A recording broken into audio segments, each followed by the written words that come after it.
Bien chers éducateurs, frères et sœurs de la vie consacrée, religieux, chers étudiants et étudiantes, et beaucoup de chers amis, j'ai prié et l'intelligence m'a été donnée. J'ai su prier et l'esprit de la sagesse est venu en moi. Je l'ai préféré au trône et au ciel. À côté d'elle, c'est tenu pour rien la richesse.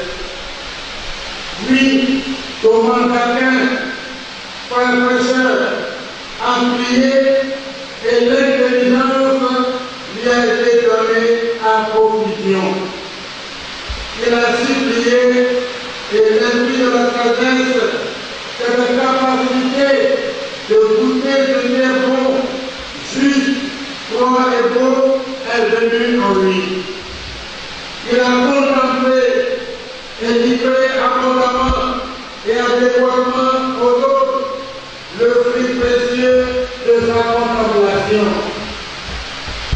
Bien chers frères et sœurs, à plus nombreux de nos universités, instituts et maisons de formation et d'éducation, pour respecter l'édition de la journée de prière catholique, soyez remerciés de participer à cet important rendez-vous du domaine de votre loi, à cet important rendez-vous du savoir, de la formation et de l'éducation qui ont besoin d'être suivis, continués et donc permanents. En proclamant Saint Jean de la Croix, docteur de l'Église, en 1926, le pape Pie XI avait bien précisé que l'Église le donnait comme maître dans le domaine de la prière. Il est sans doute juste et bon d'ajouter que c'est l'enfant Marie de Limoges passera toujours pour le maître confesseur, que cet officiel africain sera toujours le maître de la prédication et des prédicateurs. Mais c'est le moment de doute que saint Thomas d'Aquin, ce philosophe averti et ce théologien remarquable, dans l'œuvre monumentale et audacieuse, a renouvelé profondément la théologie et la théologie de son temps, est lui comme le maître des professeurs dans le domaine de l'enseignement et de la doctrine. Mais la connaissance et l'amour de Dieu au-dessus de toutes les sciences, telle est incontestablement la vraie sagesse. Elle conduit les plus savants à se laisser guider dans leurs recherches par la lumière même de Dieu. Bon étudiant dominicain, saint Thomas d'Aquin, que le cardinal Bessarion désignait comme le plus saint des savants et le plus savant des saints, a toujours suivi cette voie, poursuivant en tout ce seul but, faire aimer la vérité éternelle et vivante, Jésus-Christ, son unique maître, et la source unique de la sagesse.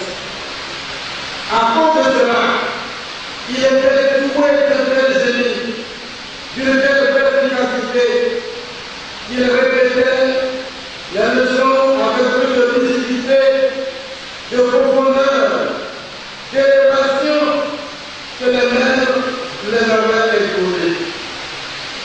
À vrai dire, ce qui caractérise la philosophie de saint Thomas, c'est qu'elle demeure ouverte, accueillir toutes les vérités partielles et complémentaires qui se trouvent dans tous les philosophes.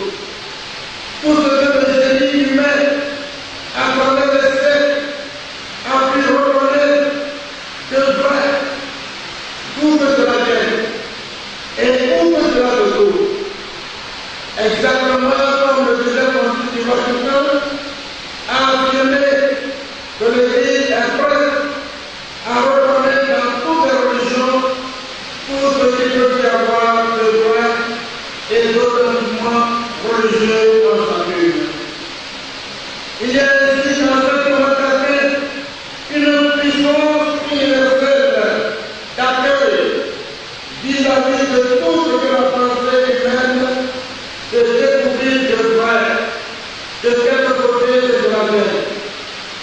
cette puissance universelle d'accueil, la mort des gouvernements catholiques, ce qui précisément veut dire universel.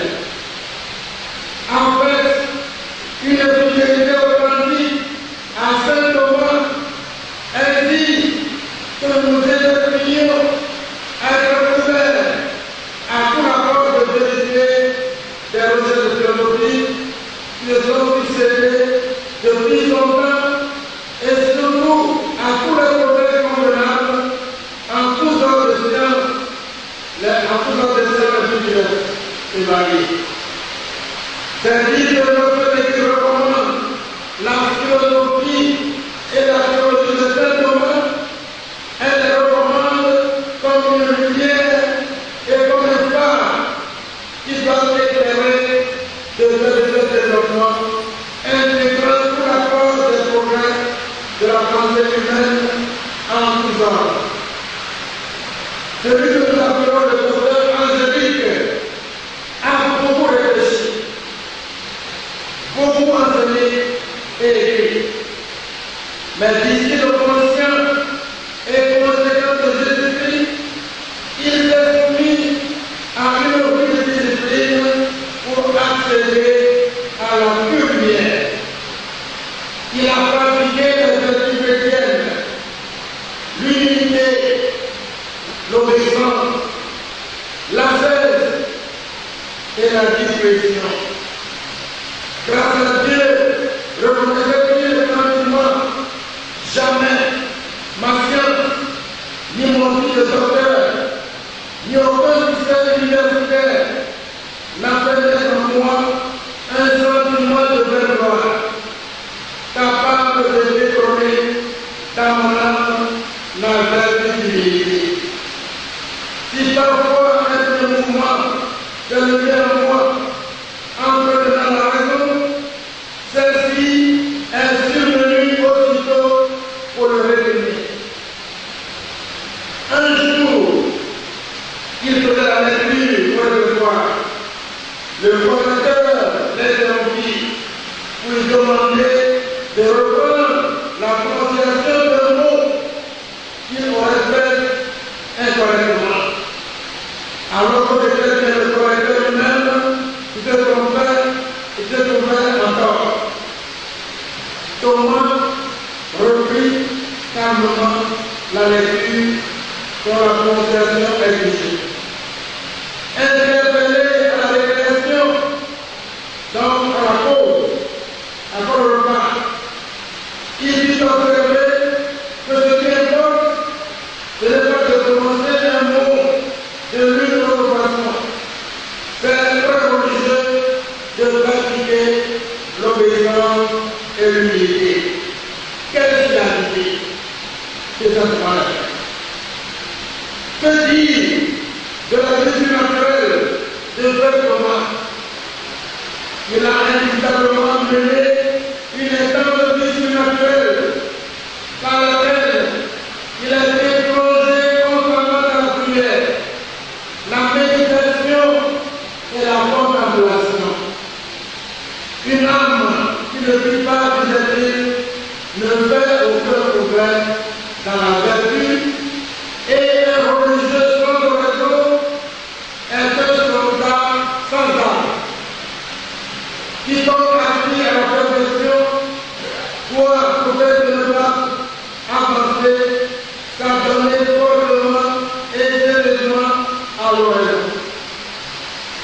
Et comme le secret de bonne oraison dépend du renouvellement en Dieu, durant le cours des actions ordinaires, une personne dans la chrétienne doit être non moins attentive à la présence de Dieu que zélée pour l'exercice de la méditation. Et la prière, dit-il, doit être confiante, doit ordonnée, dévote et humble. Enfin, chaque fois que Frère Thomas voulait étudier, soutenir une discussion, enseigner, écrire ou dicter, il avait d'abord recours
et une vive dévotion pour Saint-Augustin, le grand auteur de l'amitié chrétienne, dont les dominicains suivent la règle de Jésus. Bien chers frères et sœurs, pour connaître vos portraits, n'oublions point que la charité de cette Madeleine resplendissait par sa douceur et sa patience en toute épreuve envers ses contradicteurs. Jamais il ne profita à personne par les paroles d'un comportement ordonné. La vie de Thomas d'Aquin, entre l'âge de 14 ans et celui de 48 ans, c'est-à-dire en adolescence et la mort, est entièrement consacrée à l'accord, objectivement, de l'intellectuel et du surnaturel, et subjectivement de son âme, de l'union des facultés mentales qui poursuivent cet accord et y travaillent. Frères et sœurs bien-aimés, laissons tous séduits et conquéris par la belle vie et l'œuvre merveilleuse de celui qui a su réaliser en plénitude l'idéal dominicain. Contempler et transmettre aux autres le fruit juteux et intime de sa contemplation pour la présence de Dieu et le salut de notre monde. Amen.